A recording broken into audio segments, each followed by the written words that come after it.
नमस्कार साथियों, स्वागत है आप सभी का इंडो जीएस क्लासेस में। हम मॉडर्न हिस्ट्री की क्लासेस कर रहे थे, जिसके अंतर्गत हमने पिछला टॉपिक गांधीवादी आंदोलन पढ़ा था, जिसमें हमने दक्षिण अफ्रीका में गांधी जी के आंदोलन, साथ ही भारत में चंपारण सत्याग्रह एवं जलियांवाला बाग हत्याकांड कैसे हुआ था, रॉलेट सत्याग्रह क्या है एवं उधम सिंह द्वारा जनरल डायर की हत्या कैसे हुई, इन सब के बारे में हमने पिछले टॉपिक में चर्चा की थी। इस टॉपिक में हम जानेंगे कि भारत में खिलाफत आंदोलन क्यों शुरू हुआ था, असहयोग आंदोलन क्यों शुरू हुआ था, इन दोनों के बीच में संबंध क्या है, इन सब के बारे में जानेंगे। साथ ही हमने ये भी जानेंगे कि असहयोग आंदोलन में क्या प्रमुख गतिविधियां थीं, इनके क्या प्रमुख कार्यक्रम थे, और 5 फरवरी 1922 को हुआ चौरा चौरी जो कांड था वो क्या था, इसमें 22 पुलिसकर्मी जो मारे गए थे, इन सब के बारे में जानने वाले हैं। और अंत में हम जानेंगे कि गांधी जी ने इतने बड़े आंदोलन को एकदम से वापस क्यों ले लिया, कि उस समय जनता जो थी, जब आंदोलन इतना व्यापक पैमाने पर फैल चुका था, तो गांधी जी ने वापस ले लिया। इसकी आलोचना भी कई सारे नेताओं ने की थी, गांधी जी को आलोचना भी झेलनी पड़ी थी। इन सब के बारे में हम जानेंगे इस वीडियो में। तो सबसे पहले ये समझ लेते हैं हम खिलाफत आंदोलन। तो खिलाफत आंदोलन के कारण क्या थे? तो देखिए, उस समय प्रथम विश्व युद्ध चल रहा था। प्रथम विश्व युद्ध किस किस के बीच में हो रहा था? तो एक तरफ मित्र राष्ट्र थे, दूसरी तरफ थी केंद्रीय शक्तियाँ। मित्र राष्ट्रों की बात करें तो इसमें थे ब्रिटेन, अमेरिका, फ्रांस और रूस, ठीक है।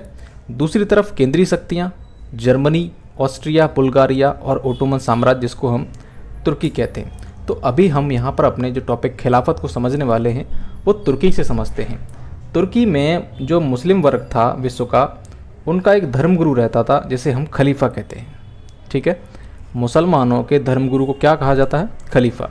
तो खलीफा तुर्की में रहते थे, ठीक है। इस प्रकार जो भारत के जो मुसलमान हुए, उनका भी उनसे संबंध हुआ, उनका भावनात्मक रूप से काफ़ी सम्मान करते थे खलीफा का, ठीक है।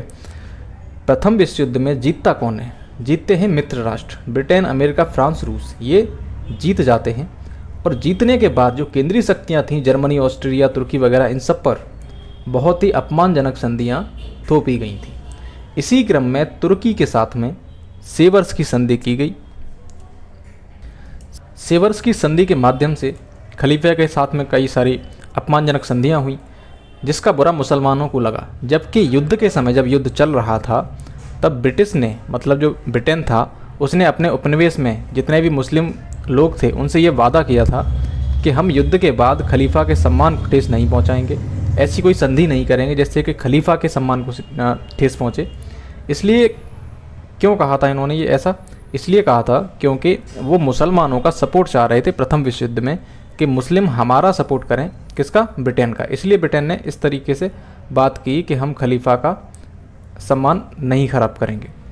लेकिन विश्व युद्ध के बाद वो अपनी इस वादे को भूल गया और सेवर्स की संधि खलीफा पर थोप दी। विश्व के साथ साथ भारत का मुस्लिम वर्ग भी ब्रिटिश के इस कार्य से क्षुब्ध हो गया।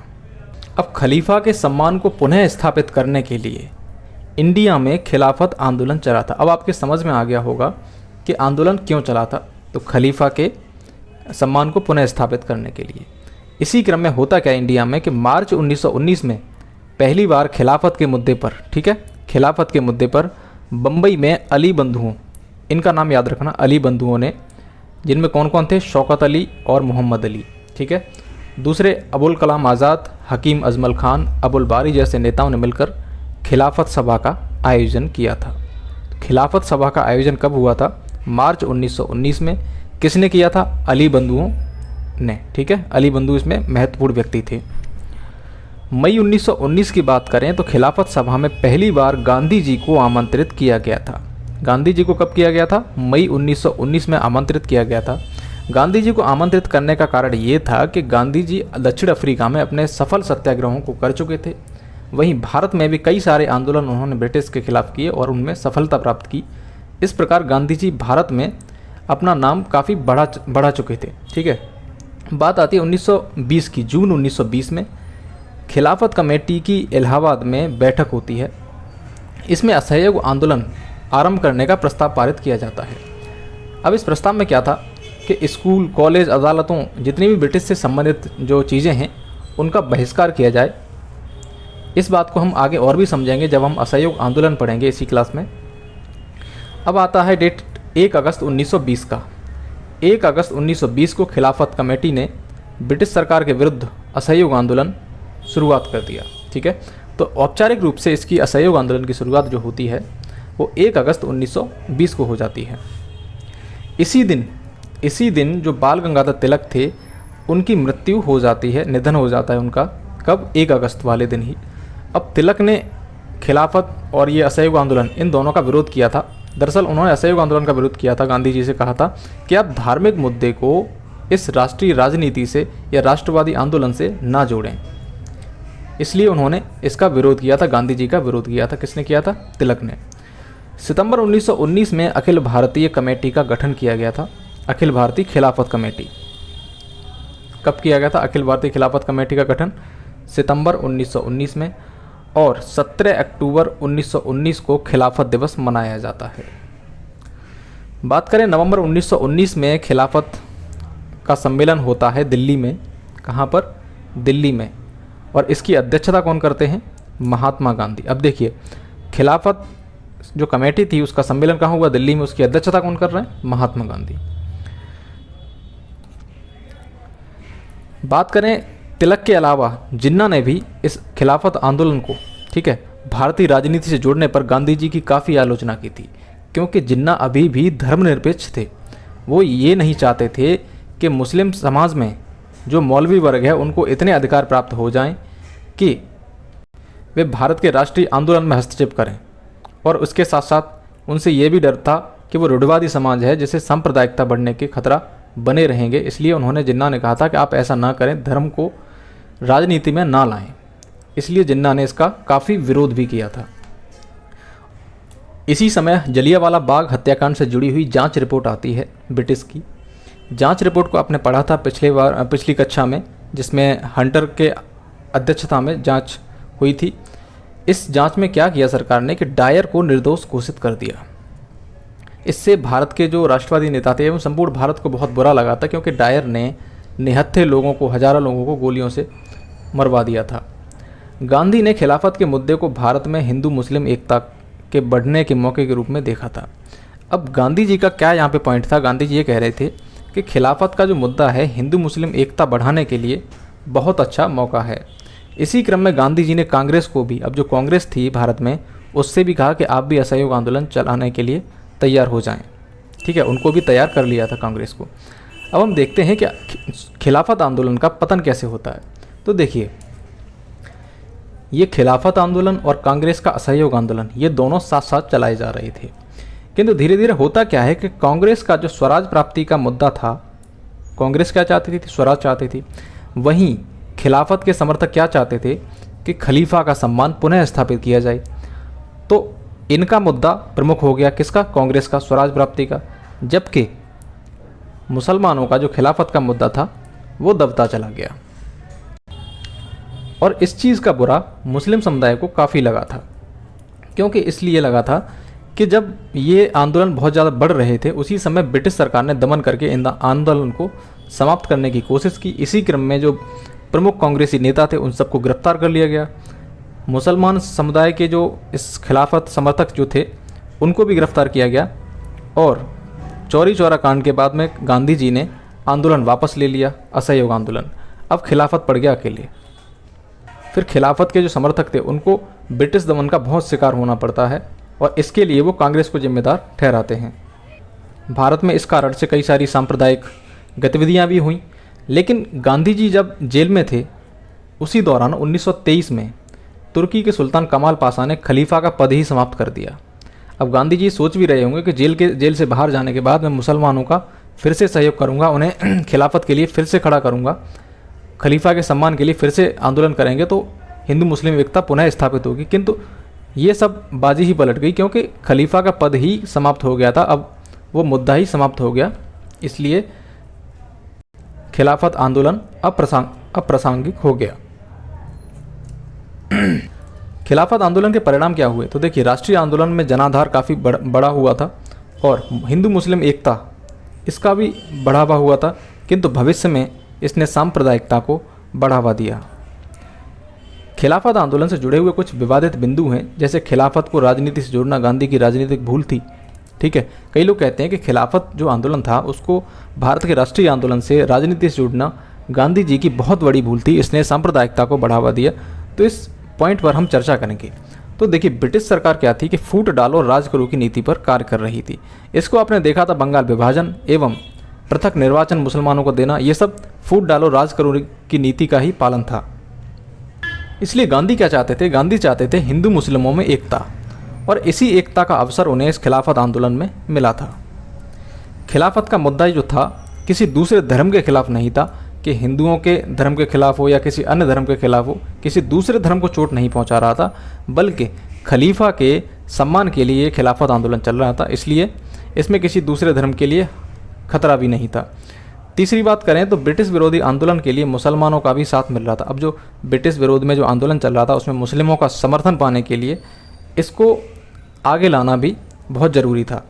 गांधी जी धर्म को नैतिकता का पर्याय मानते थे। ठीक है, ये पॉइंट बहुत इंपॉर्टेंट है।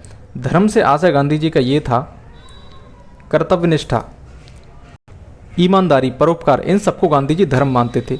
न कि आप ये समझें कि आडंबरों को गांधी जी धर्म मानते थे। ठीक है, तो ईमानदारी, कर्तव्यनिष्ठा, कर्तव्य परायणता, ये सब गांधी जी के लिए धर्म था। और गांधी जी इसी धर्म को राजनीति से अलग नहीं मानते थे। ठीक है, राजनीति से धर्म को जोड़कर देखते थे। अब देखते हैं हम कांग्रेस का लखनऊ अधिवेशन, इससे पहले होता है, गांधी जी से पहले। ठीक है, 1916 में। उसमें क्या किया गया था कि मुसलमानों के लिए पृथक निर्वाचन को स्वीकार कर लिया गया था। तो अब पहले ही आपने ये एक्सेप्ट कर लिया है कि मुस्लिमों के लिए पृथक निर्वाचन क्षेत्र होगा, तो गांधी जी ने खिलाफत का जो मुद्दा था उसको मुस्लिम एकता के अगले कदम के रूप में देखा। पहला कदम क्या था, क्यों किया था कांग्रेस ने ये, कि हिंदू मुस्लिम एकता बढ़ेगी। जबकि दूसरा कदम गांधी जी ने ये उठाया कि खिलाफत आंदोलन को अगर हम सपोर्ट करेंगे तो इससे भी हिंदू मुस्लिम एकता बढ़ेगी।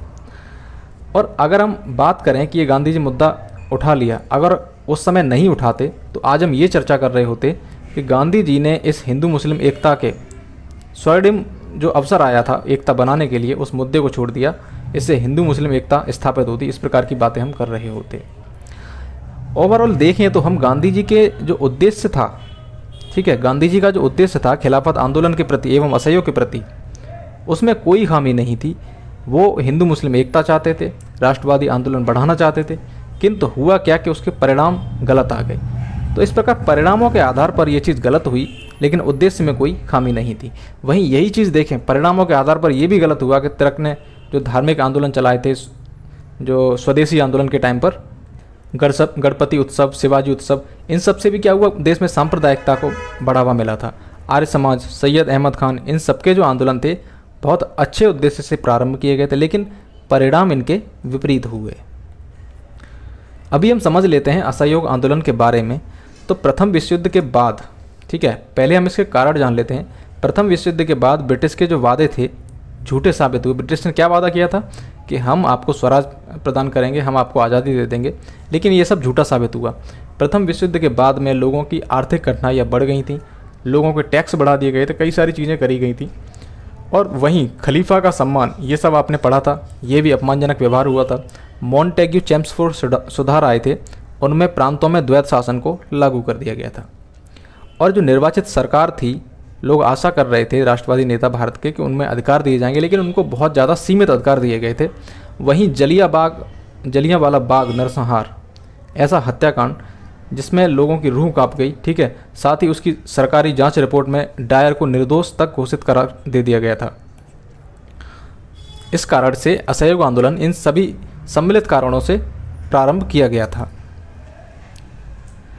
असहयोग आंदोलन की शुरुआत कैसे हुई इसको जान लेते हैं। तो 1920 ईस्वी में गांधी जी ने खिलाफत कमेटी के समक्ष ब्रिटिश के खिलाफ एक साथ मिलकर अहिंसक आंदोलन शुरू करने का प्रस्ताव रखा था। कब रखा था? 1920 में। 1 अगस्त 1920 को असहयोग आंदोलन शुरू हुआ।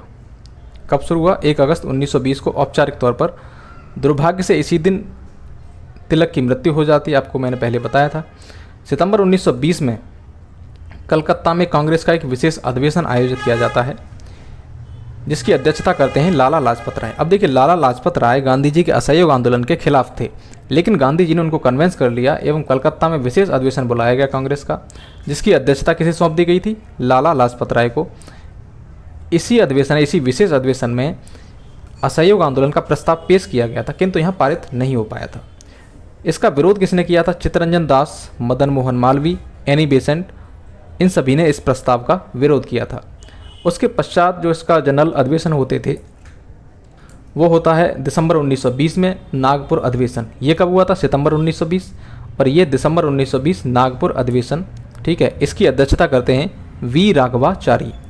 और इसमें क्या हुआ था कि कांग्रेस के असहयोग आंदोलन के प्रस्ताव को, मतलब जो गांधी जी का असहयोग आंदोलन का प्रस्ताव है, कांग्रेस ने उसको स्वीकार कर लिया था। और ये प्रस्ताव पेश किसने किया था? वो पेश किया था चित्तरंजन दास ने। अब देखिए, चित्तरंजन दास जो थे, कलकत्ता का जो विशेष अधिवेशन था उसमें इन्होंने विरोध किया था, जबकि जब नागपुर अधिवेशन हुआ उसमें इन्होंने स्वयं पेश किया था इसको, क्योंकि गांधी जी ने इनको कन्विंस कर लिया था असहयोग आंदोलन के प्रति। नागपुर अधिवेशन में कुछ और भी चीज़ें होती हैं। कांग्रेस के संगठन में थोड़ा परिवर्तन किया जाता है। इसमें क्या किया जाता है कि निचले से निचले स्तर तक, जैसे गांव, तालुका, कस्बे, तहसील, जिला, इन सभी स्तरों पर कांग्रेस कमेटी का गठन किया गया था। वहीं प्रांतीय समितियों का, ठीक है, प्रांतीय समितियों का गठन भाषा के आधार पर किया गया था। मतलब प्रांतों में जो कांग्रेस की समितियां थीं उनका गठन भाषा के आधार पर किया गया। वहीं कांग्रेस की जो सदस्यता शुल्क था, पहले 5 रुपये लगता था, अब 25 पैसे कर दिया गया। तो जब इतने सारे बदलाव किए तो कांग्रेस का जो सामाजिक आधार था वो बहुत बढ़ गया था, उसमें बहुत सारे लोग जुड़ गए थे। अब असहयोग आंदोलन में क्या क्या कार्यक्रम अपनाए गए थे उनको जान लेते हैं। तो देखिए, उस समय क्या किया गया? सरकारी उपाधियों का त्याग कर दिया गया था। वहीं सरकारी विद्यालय, कॉलेज, स्कूल्स, इन सबको बहिष्कार किया गया था बच्चों द्वारा, और सरकारी नौकरियों से लोगों ने त्यागपत्र दे दिए। इसी क्रम में आप देखेंगे कि सुभाष चंद्र बोस ने सिविल सेवा से त्यागपत्र देकर नेशनल कॉलेज कलकत्ता के प्रधानाचार्य बने थे। वहीं विदेशी कपड़ों की होली जलाई गई थी। ज़रूरत पड़ने पर कर न देने का आंदोलन चलाया गया। वहीं दूसरी तरफ क्या हो रहा है? यहाँ पर रचनात्मक कार्य हो रहे हैं। एक तरफ तो विरोध हो रहा है, दूसरी तरफ स्वदेशी उत्पाद जो होते थे, हमारे देश में बनते थे उत्पाद जो, उनको प्रोत्साहन दिया जा रहा था। चरखा चलाने को प्रोत्साहन दिया जा रहा था। खादी वस्त्र पहनने के लिए, ठीक है, खादी वस्त्र पहनना एक फैशन बनाया जा रहा था। साथ ही विवादों के निपटारे के लिए, देखिए गांव में विवाद हो जाते हैं या कहीं भी, तो उन पर पंचायतों का गठन किया जा रहा था। छुआछूत के विरुद्ध कदम उठाए जा रहे थे, जिससे कि जो हमारा अनुसूचित जाति का समाज है वो भी इस आंदोलन से जुड़ सके। हिंदू मुस्लिम एकता को बढ़ावा देना, ये सब इसके प्रमुख कार्यक्रम थे। असहयोग आंदोलन का प्रसार एवं इसकी प्रमुख घटनाएं क्या क्या हैं? देखिए, मोहम्मद अली, शौकत अली, डॉक्टर अंसारी, मौलाना अबुल कलाम आज़ाद, ये जितना भी मुस्लिम वर्ग समाज था, ठीक है, इन लोगों का इनको समर्थन प्राप्त था असहयोग आंदोलन में। वहीं बात करें कि वकीलों ने अदालतों का बहिष्कार किया था, तो वकील कौन कौन से थे? CR दास, मोतीलाल नेहरू, जवाहरलाल नेहरू, राजेंद्र प्रसाद, विट्ठल भाई पटेल, वल्लभ भाई पटेल, इन सभी जो बड़े बड़े वकील थे हमारे देश के, इन सभी ने अदालतों का बहिष्कार किया, अदालतों में जाने से मना कर दिया। विदेशी कपड़े जो थे उनकी होली जलाई गई थी। इसका विरोध किसने किया था? रविंद्रनाथ टैगोर ने। रविंद्रनाथ टैगोर ने इसलिए विरोध किया था क्योंकि वो नहीं चाहते थे कि जनता में ऐसी आदत डेवलप हो जो कि हमारे देश में आगे चलकर स्वतंत्रता के बाद, आज़ादी के बाद, अगर लोग विरोध प्रदर्शन करते हैं तो इसी प्रकार लोग आगजनी करें, तोड़फोड़ करें, इस तरह की आदतें नहीं डलवाना चाहते थे जनता के बीच में। साथ ही ताड़ी तथा शराब की दुकानों पर असहयोग आंदोलन के अंतर्गत ही महिलाओं ने धरना दिया था। कहाँ पर दिया था? ताड़ी शराब की दुकानों पर। स्कूल कॉलेजों का जो बहिष्कार हुआ था उसमें बंगाल सबसे आगे रहा था। सुभाष चंद्र बोस ने सिविल सेवा से त्यागपत्र दे दिया और नेशनल कॉलेज कलकत्ता के प्रधानाचार्य बन गए।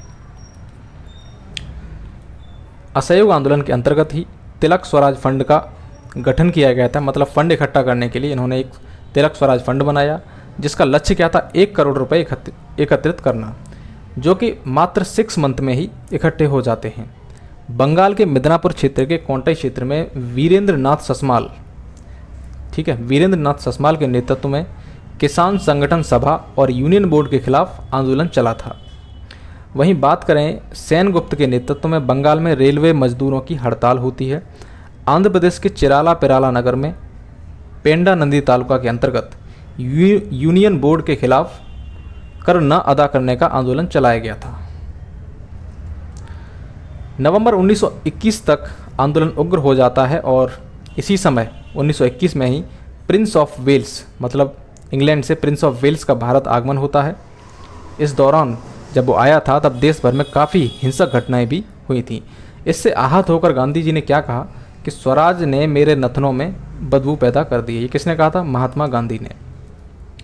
इसी क्रम में जब हिंसा धीरे धीरे बढ़ने लगी तो चौरी चौरा कांड होता है 1922 में। ये क्या है? तो देखिए 5 फरवरी 1922 को गोरखपुर में चौरी चौरा नामक स्थान पर कुछ आंदोलनकारी जो थे अपना प्रदर्शन कर रहे थे। इसी क्रम में पुलिस ने क्या किया, उन आंदोलनकारियों पर गोलीबारी कर दी और इससे आक्रोशित भीड़ ने थाने पर हमला कर दिया, वहां पर आग लगा दी, जिससे क्या हुआ कि 22 पुलिसकर्मी मारे जाते हैं। इस घटना में हुई हिंसा के कारण गांधी जी ने असहयोग आंदोलन वापस ले लिया। अब देखिए आंदोलन जो था, असहयोग आंदोलन, पूरे देश में इस तरीके से व्यापक तौर पर फैल गया था, लोगों के अंदर में भावना इतनी तेज उठ गई थी कि अभी ब्रिटिश को समाप्त करके ही मानेंगे। लेकिन यहाँ पर गांधी जी ने असहयोग आंदोलन को वापस ले लिया। इसका विरोध कई सारे नेताओं ने किया था, जिसमें हमारे हैं चित्तरंजन दास, मोतीलाल नेहरू, जवाहरलाल नेहरू, सुभाष चंद्र बोस। इन सभी नेताओं ने गांधी जी द्वारा जो आंदोलन वापस ले लिया गया था इसकी आलोचना की थी। अब इसको हम जानेंगे कि गांधी जी ने यह आंदोलन वापस क्यों लिया, लेकिन यह वीडियो बहुत बड़ा हो जाएगा, इसलिए हम अगले वीडियो में इसको जानेंगे कि वास्तविक कारण क्या थे, गांधी जी की क्या स्ट्रेटजी थी जो कि उन्होंने इस आंदोलन को वापस लिया था। मार्च 1922 की बात करें तो गांधी जी को गिरफ्तार कर लिया जाता है इस कांड के बाद, चौरी चौरा कांड के बाद में, और न्यायाधीश ब्रूमफील्ड द्वारा असंतोष फैलाने के आरोप में गांधी जी को 6 वर्ष की सजा सुनाई जाती है। न्यायाधीश कौन है? न्यायाधीश ब्रूमफील्ड। 5 फरवरी 1924 को स्वास्थ्य के कारणों से गांधी जी जेल से रिहा हो जाते, मतलब पहले ही वो जेल से रिहा हो जाते हैं। अब इसके बाद हम अगली क्लास में क्या करेंगे कि असहयोग आंदोलन वापस क्यों लिया गया था, इससे वापसी से संबंधित क्या क्या विवाद थे। उसमें एक ये आता है कि क्या गांधी ने आंदोलन की कमान किसानों एवं मजदूरों के हाथों में जा रही थी इसलिए वापस लिया, क्या गांधी ने पूंजीपतियों के बचाव के लिए इस आंदोलन को वापस लिया। इन सभी के बारे में हम अगली कक्षा में डिस्कस करेंगे। आंदोलन वापसी का वास्तविक कारण क्या था, गांधी की स्ट्रेटजी क्या थी, इन सब के बारे में हम अगली क्लास में जानेंगे। साथ ही यह भी जानेंगे क्या असहयोग आंदोलन जो हुआ था वो असफल रहा, कुछ इसकी सफलताएं भी हैं या नहीं। ठीक है, इस सब को हम नेक्स्ट क्लास में जानेंगे। तब तक आप अपना ख्याल रखिए, और अगर आपकी वीडियो पसंद आया है तो वीडियो को लाइक और तथा चैनल को सब्सक्राइब करें, और अगली वीडियो का लिंक मैं जल्द ही डिस्क्रिप्शन में डाल दूंगा, जिससे जाकर आप देख सकते हैं। धन्यवाद।